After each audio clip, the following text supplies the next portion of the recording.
Welcome back to ESPN's presentation of baseball's greatest hits. In conjunction with Major League Baseball Productions, during the course of the next half hour, we're going to take a look at the 1960s in Major League Baseball. A decade that brought with it some new stars and some new teams. A decade that brought with it the great chase of Babe Ruth's home run record of a single season and Roger Maris. And a decade that culminated with the great 1969 World Championship of the New York Mets and that great catch by Ron Swoboda. When we return, we'll be joined by Warner Fussell as we take a look at one of the greatest moments in World Series history, the great home run by Bill Mazeroski in 1960.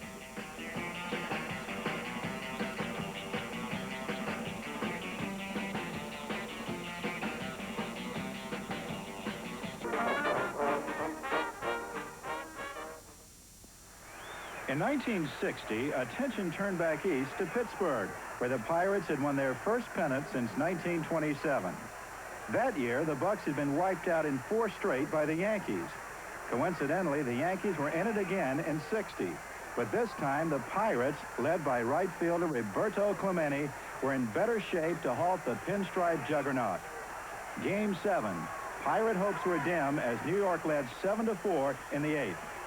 It looked even darker when Bill Verdon slapped one to short. The crowd was stunned as Tony Kubek was victimized by the granddaddy of all bad hops. The Yankee shortstop would have to leave the game. Casey Stengel appeared to sense a fast-gathering storm. The Pirates quickly scored a run, and Casey went to the mound for a change of pitchers in what few realized would be his last game as Yankee manager. The Pirates narrowed the gap to 7-6, but then reliever Jim Coates got 2 outs, and Pittsburgh hopes depended on Hal Smith, a part-time catcher.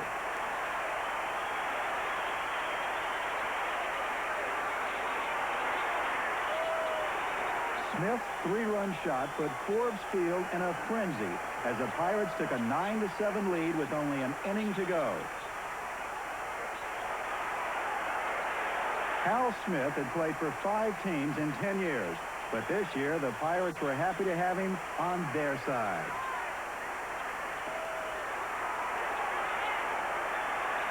But then the Yankees lashed out for 2 runs to tie in the 9th.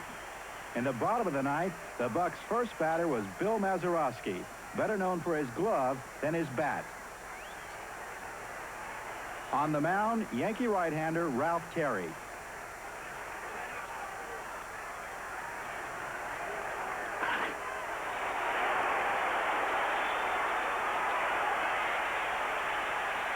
As Yogi Berra watched Mazeroski's homers sail over the left field wall, Pittsburghers ecstatically celebrated the town's first series victory in 35 years. The Pirates' comeback, led by Smith and Mazeroski, was yet another example of baseball's spontaneous surprises. When I hit the ball, I didn't think it was going out. Well, I knew it was going to be over Berra's head, but I didn't really, it wasn't really one of them home runs where you hit and you just start your home run trot. I thought it would be over his head and off the wall, and that's the reason I was running hard. I wanted to be on third base in case the ball took a ricochet bad off the wall out there. And so I was running hard, and then going into second base, I looked at the outfield umpire out there, and he's giving it the home run circle like this here. And then as soon as I hit second base, I realized we'd won the series, and I sort of lost my composure and started jumping around. And I was never one for showing my emotions, but this one time I did, and I was kind of glad I did, and glad the whole thing was over with.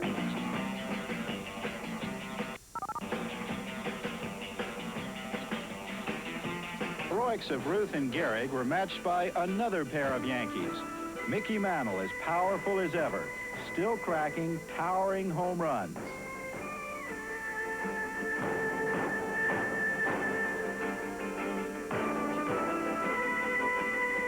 And Roger Maris, who did not hit them as far, but did hit them often, something he had not done with consistency until he arrived in Yankee Stadium the previous year.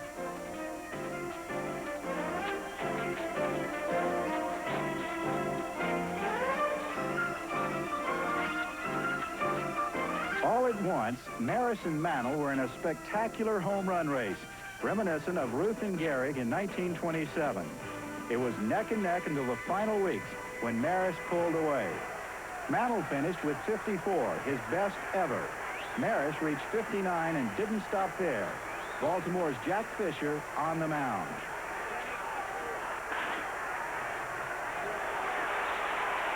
Home run number 60, and the Babe's record was tied.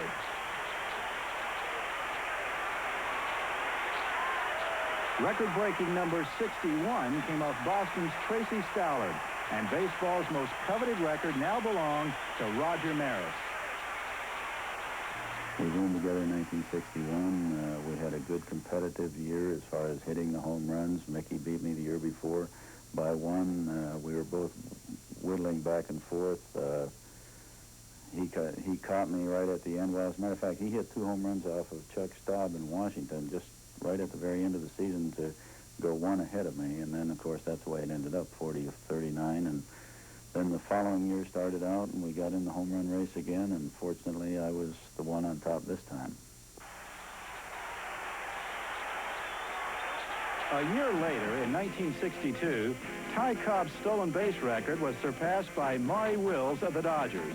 Wills stole 104, 8 more than Cobb's 96 back in 1915.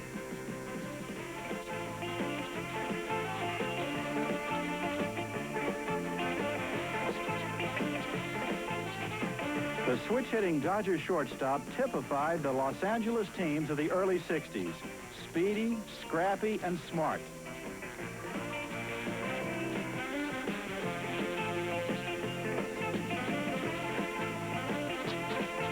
It hadn't taken long for manager Walter Alston to develop a new generation of quality ball players. Don Drysdale was one of 2 pitchers who led the Dodgers to championships in '63 and '65. And in '68, the Big D surpassed the Big Train, Walter Johnson, by pitching 58 2/3 consecutive innings of scoreless baseball.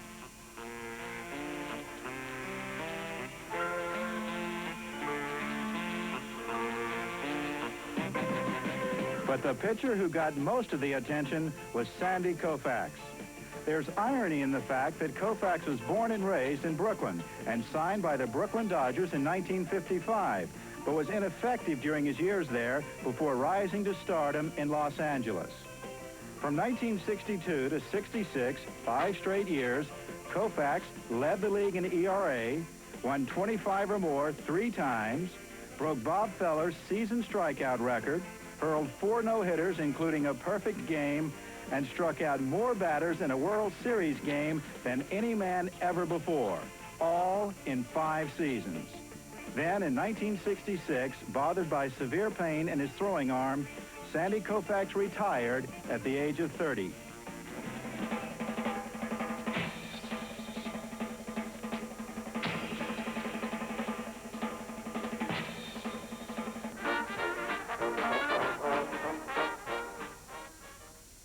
It seemed the time for sudden endings and overnight changes, not only in America, but baseball as well.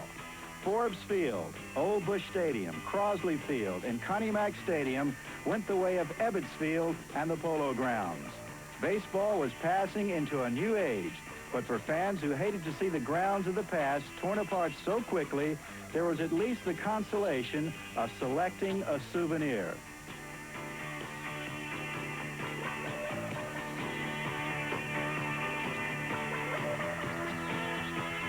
The old gives way to the new. Spacious ballparks with a modern look.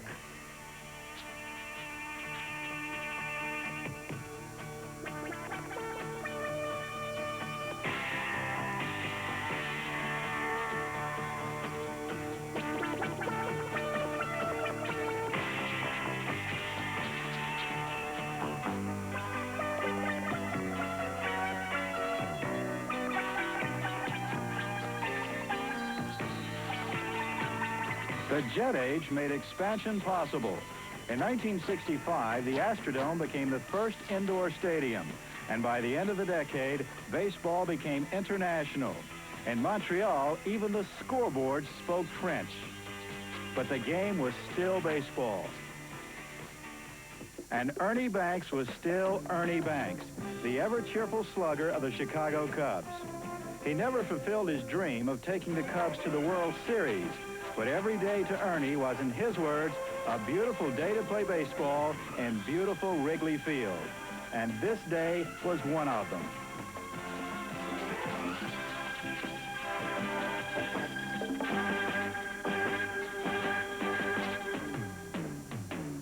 Frank Robinson also hit over 500 homers, playing primarily for Cincinnati and Baltimore.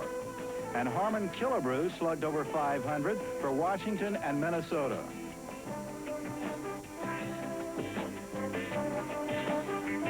Willie McCovey became the all-time left-handed home run hitter in the National League.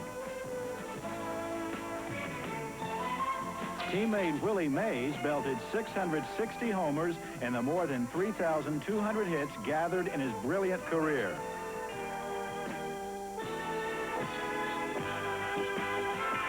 And Mickey Mantle with 536 career homers and a record 18 in World Series play. Baseball's class of the 60s accounted for more home runs than any previous decade. But the 60s also had great pitching.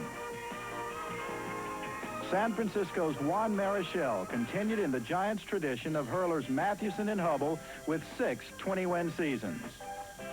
Jim Bunning won more than 100 games in each league while pitching a no-hitter and a perfect game.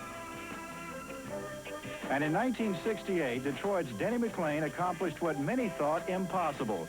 He won 31 games. McLain led the Tigers to the World Series that year against the St. Louis Cardinals, defending champs who were seeking their 3rd world title in 5 seasons. The Tigers had McLain, but the Cardinals had Bob Gibson. Gibson had been sensational during the season, setting a modern-day record with an incredible 1.12 earned run average, including 13 shutouts and a stretch of 100 innings in which he allowed just 2 earned runs.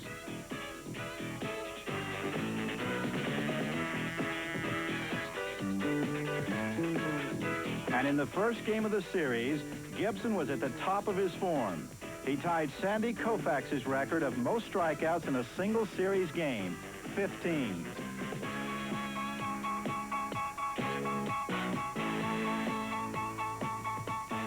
And then he established his own record of 16.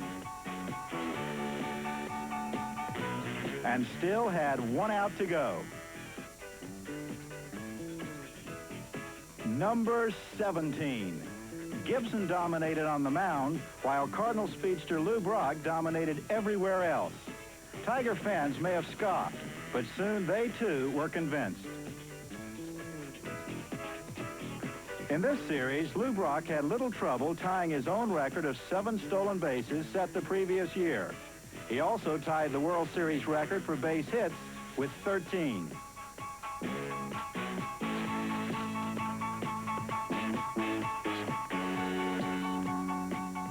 The Cardinals raced to a 3-game-to-1 series advantage and appeared ready to clinch it in the 5th game, taking an early lead.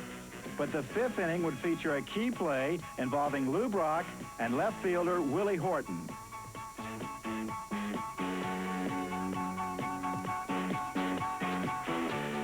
Baseball's greatest base runner tried to score standing up and was called out.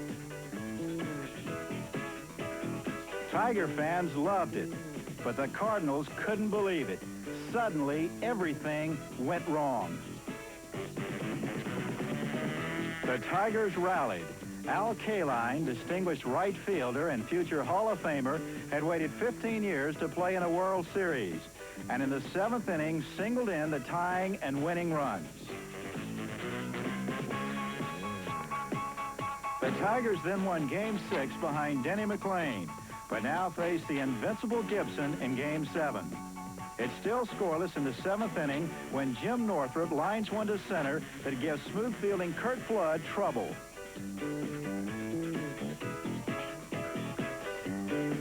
The moment is fatal for Gibson and the Cardinals as 2 runners score on Northrup's triple. And in the year in which Gibson and McLain had dominated the headlines, Tiger left-hander Mickey Lolich wrapped up his third series victory and Detroit's first World Championship in 23 years.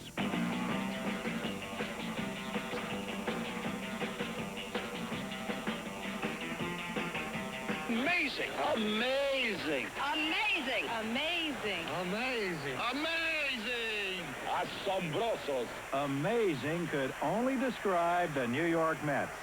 In 1969, baseball instituted divisional play and the championship series. And the Mets, once baseball's laughingstock, won the pennant. Tom Seaver and a young pitching staff led the way. The expansion Mets had never finished higher than ninth, but New York was in for a treat. The 69 series put the Mets against the Baltimore Orioles, touted by many as the strongest team since the 61 Yankees. Winning the National League pennant had been a triumph indeed, but beating the Orioles might take a miracle. But miracles were at hand, especially the gloved hands of Met fielders.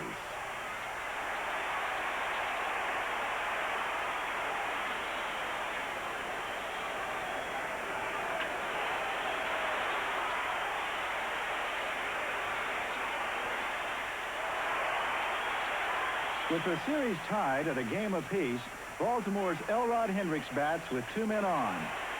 Mets center fielder Tommy Agee comes to the rescue, saving at least 2 runs, maybe more. In the 7th, Paul Blair bats with the bases loaded against Nolan Ryan. Another shot deep in the gap, this time right center field. It's Agee's second incredible catch of the day, and this one saved at least 3 runs. Tommy Agee had prevented 5 runs, and the Mets won 5-0. But Game 4 would feature more. 9th inning, ace Tom Seaver leads 1-0 as Brooks Robinson bats with 1 out and runners at first and third. Out of nowhere comes right fielder Ron Swoboda. The tying run scored on a most unusual sacrifice fly.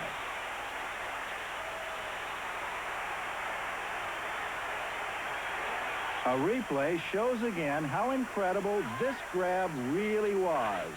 Many consider it the best World Series catch ever. Clearly, the amazing Mets and Ron Swoboda could do no wrong. In the bottom of the 10th, the vaunted Oriole defense takes on characteristics of the Mets of old, as a bloop double puts the potential winning run on second.